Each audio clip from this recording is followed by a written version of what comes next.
BJP నూతన జాతీయ కార్యవర్గాన్ని ప్రకటించారు. బీజేపీ జాతీయ ఉపాధ్యక్షురాలుగా పురంధేశ్వరిని నియమించారు. 13 మందికి ఉపాధ్యక్ష పదవులు ఇచ్చారు. స్మృతి ఇరానీని బీజేపీ ప్రధాన కార్యదర్శిగా నియమించారు. అప్డేట్స్ మా ఏపీ బ్యూరో చీఫ్ రామారావు నుండి తెలుసుకుందాం. రామారావు, బీజేపీ జాతీయ నూతన కార్యవర్గాన్ని ప్రకటించింది. ఇందులో ఏపీకి సంబంధించిన నేతలకు కీలక పదవులు వరించినట్లు కనిపిస్తా ఉంది కదా, ఏంటి అప్డేట్స్?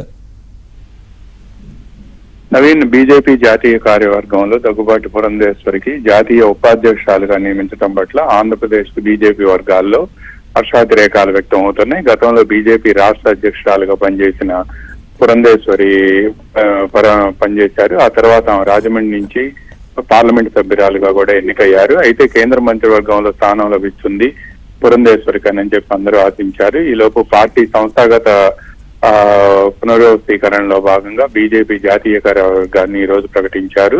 ఇందులో భాగంగానే పురంధేశ్వరికి జాతీయ ఉపాధ్యక్షురాలుగా ఇవ్వటం పట్ల పార్టీ నేతలంతా కూడా హర్షాతిరేకాలు వ్యక్తం చేస్తున్నారు. ఆమెను గతంలోనే కేంద్ర మంత్రివర్గంలో తీసుకుంటారని చెప్పి అందరూ ఆశించారు. మళ్ళీ ఒకవేళ కేబినెట్ రీషఫుల్లో ఉంటే తప్పనిసరిగా ఆమెకు మంత్రి పదవి దక్కుతుందని భావించారు. అయితే అంతకంటే ముందుగానే సంస్థాగతంగా కూడా ఆమెకి అత్యున్నత పదవి ఇవ్వటం, అదేవిధంగా పార్టీలో ఆమెకు కీలక పదవి ఇవ్వటం పట్ల బీజేపీ నేతలు ఇప్పుడు ఏపీ అసెంబ్లీ సమావేశాలు జరుగుతున్నాయి. ఈ రోజు రాత్రికి బీజేపీ జాతీయ అధ్యక్షుడు నితిన్ నవీన్ విశాఖపట్నం వస్తున్నారు. బీజేపీ రాష్ట్ర కార్యవర్గ ప్రమాణ స్వీకారం సందర్భంగా ఈ నేపథ్యంలోనే ఇక్కడున్న బీజేపీ ఎమ్మెల్యేలు మిగతా నేతలంతా కూడా ఈ రోజు రాత్రికి విశాఖపట్నం బయలుదేరి వెళ్తున్నారు. ఈ సందర్భంగా అసెంబ్లీ జరుగుతున్న సమయంలో బీజేపీ ఎమ్మెల్యేలందరికీ కూడా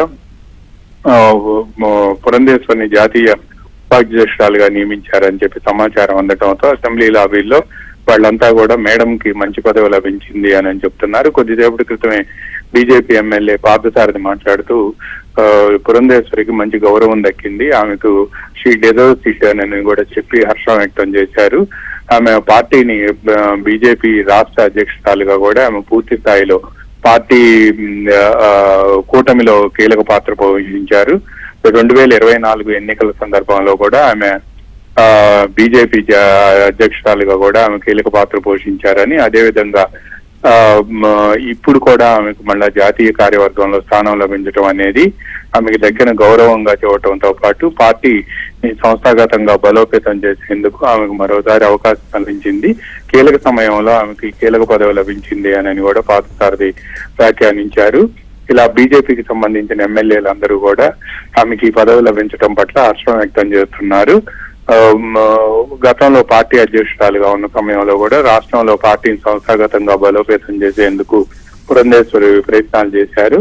అదేవిధంగా రాష్ట్ర కార్యవర్గం ఏర్పాటులో కూడా అప్పట్లో ఆమె తన టీముని ఏర్పాటు చేసుకొని పార్టీ అటు జాతీయ కార్యవర్గంతోనూ పైగా పార్టీ ప్రభుత్వం ఢిల్లీలో ఉన్న ప్రభుత్వంతోనూ అదేవిధంగా ఇక్కడ పార్టీని కూడా కోఆర్డినేట్ చేసుకున్నారు. అటువంటి పురంధేశ్వరికి ఇప్పుడు ఈ పదవి దక్కటం, ఎన్టీఆర్ కుమార్తెగా అదేవిధంగా దగ్గుబాటి వెంకటేశ్వరరావు సతీమణిగా కూడా ఆమె రాష్ట్రంలో తనదైన ముద్ర వేసుకున్నారు. తెలుగు బీజేపీలో కూడా భారతీయ జనతా పార్టీలో కూడా ఆమెకు ప్రత్యేక స్థానం ఉంది. ఆ పార్టీని సంస్థాగతంగా బలోపేతం చేయడంలో కూడా ఆమె కీలక పాత్ర పోషించారని ఇప్పటికీ అందరూ చెబుతారు. అటువంటి పురంధేశ్వరికి జాతీయ కార్యవర్గంలో స్థానం లభించడం, ఆమె పైగా నేషనల్ వైస్ ప్రెసిడెంట్ గా నియమించడం పట్ల బీజేపీకి సంబంధించిన ఎమ్మెల్యేలు కానీ వాళ్ళ అనుచరులు కానీ హర్షం వ్యక్తం చేస్తున్నారు. Naveen, thank you Ramarao.